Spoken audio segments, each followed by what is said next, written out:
성경 일독을 위해서 오늘 우리가 함께 읽어나갈 하나님 말씀은 이사야 22장부터 25장까지의 말씀입니다. 이사야에 반복되어 나오는 중요한 주제가 있다면 바로 하나님의 심판입니다. 하나님은 심판하시는 분이십니다. 모든 것이 하나님의 손 아래에 있고요. 하나님은 하나님 방법으로 잘못된 것들을 다 심판하시는 분이심을 이사야 말씀을 통해서 우리는 알 수 있습니다. 특별히 22장은 예루살렘에 대한 심판, 그 중에서도 예루살렘의 지도자들에 대한 심판의 말씀을 해주고 계시는데요. 22장 2절과 3절을 보시면 폭동으로 가득 찬 성읍, 시끄러움과 소동으로 가득 찬 도성아, 이번 전쟁에 죽은 사람들은 칼을 맞아 죽은 것도 아니고 싸우다가 죽은 것도 아니다. 너희 지도자들은 다 도망치기에 바빴고 활도 한번 쏘아보지 못하고 사로잡혔다. 사로잡힌 너희들도 아직 적군이 멀리 있는데도 지레 겁을 먹고 도망가다가 붙잡혀서 포로가 되었다라고 하면서 특별히 22장은 지도자들의 잘못에 대해서 하나님이 말씀하고 계십니다.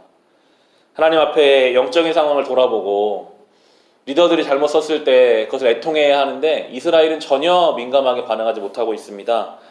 11절부터 보시면 22장 11절과 12절 13절에 이렇게 나옵니다. 또한 옛 못에 물을 대려고 두 성벽 사이에 저수지를 만들기도 하였다. 그러나 너희는 일이 이렇게 되도록 하신 분을 의지하지 않고 이 일을 옛적부터 계획하신 분에게는 관심도 없었다. 그날에 주 만군의 하나님께서 너희에게 통곡하고 슬피 울라고 하셨다. 머리털을 밀고 상복을 몸에 두르라고 하셨다. 그런데 너희가 어떻게 하였느냐? 너희는 오히려 흥청망청 소를 잡고 양을 잡고 고기를 먹고 포도주를 마시며 내일 죽을 것이니 오늘은 먹고 마시자 하였다라고 나오고 있습니다. 하나님은 지금은 애통해야 할 때고 회개할 때고 돌이킬 때인데 그렇게 말씀하고 계시는데 이스라엘 백성은 전혀 하나님 마음을 알지 못하고 오히려 흥청망청 아버지 앞에 제대로 서지 못하는 모습을 말씀하고 계십니다. 계속해서 심판의 말씀이 이어지고 있는데요. 24장을 가보시면 종합적으로 이 심판에 대해서 말씀하십니다. 24장 5절과 6절에 땅이 사람 때문에 더럽혀진다.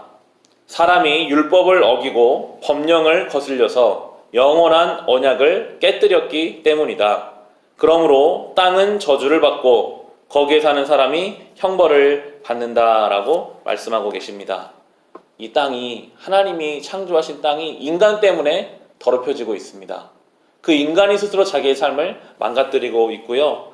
21절을 보시면 24장 21절에 그 날이 오면 주님께서 위로는 하늘의 군대를 벌하시고 아래로는 땅에 있는 세상의 군왕들을 벌하실 것이다 라고 말씀하십니다.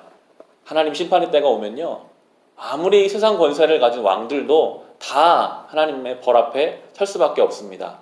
심지어 하늘의 군대라 할지라도 하나님이 벌하시겠다고 말씀하고 계십니다. 성경의 중요한 메시지 중에 하나는 하나님의 공의와 정의입니다. 때로 우리는 하나님을 쉽게 생각할 때도 있습니다. 그러나 하나님은요, 살아계셔서 분명하게 하나님의 심판을 감당하시는 분이십니다. 이사야는 그것을 말씀하면서 꼭 반복해서 나오는 이사야의 주제는 그러나 회복하시는 주님이십니다. 그렇게 우리를 심판하시는 심판주이시면서도 또 우리를 회복하시는 주님이심이 나오게 되는데 바로 이어지는 25장에서 이 하나님의 은혜와 회복에 대해서 말씀하고 계십니다. 25장 6절부터 9절까지 말씀을 보시면 만군의 주님께서 이 세상 모든 민족을 여기 시온산으로 부르셔서 풍성한 잔치를 베푸실 것이다. 기름진 것들과 오래된 포도주, 제일 좋은 살코기와 잘 익은 포도주로 잔치를 베푸실 것이다. 또 주님께서 이 산에서 모든 백성이 걸친 수의를 찢어서 벗기시고 모든 민족이 입은 수의를 벗겨서 없애실 것이다. 주님께서 죽음을 영원히 멸하신다. 주 하나님께서 모든 사람의 얼굴에서 눈물을 말끔히 닦아주신다. 그의 백성이 온 세상에서 당한 수치를 없애주신다.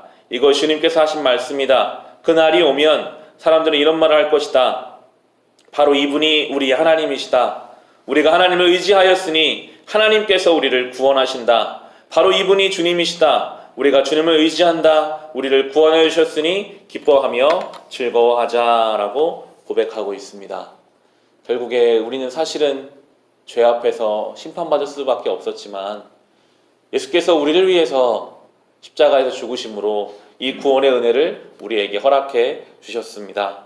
그래서 우리는 그 은혜를 감사하면서 찬송하면서, 그러나 한편으로는 늘 심판주이신 하나님을 경외하면서 그렇게 균형 잡힌 신앙을 가지고 살아가야 하겠습니다. 오늘도 이 하나님을 깊이 묵상하시며 경건하고 거룩하게 살아가시기를 주님의 이름으로 축원합니다.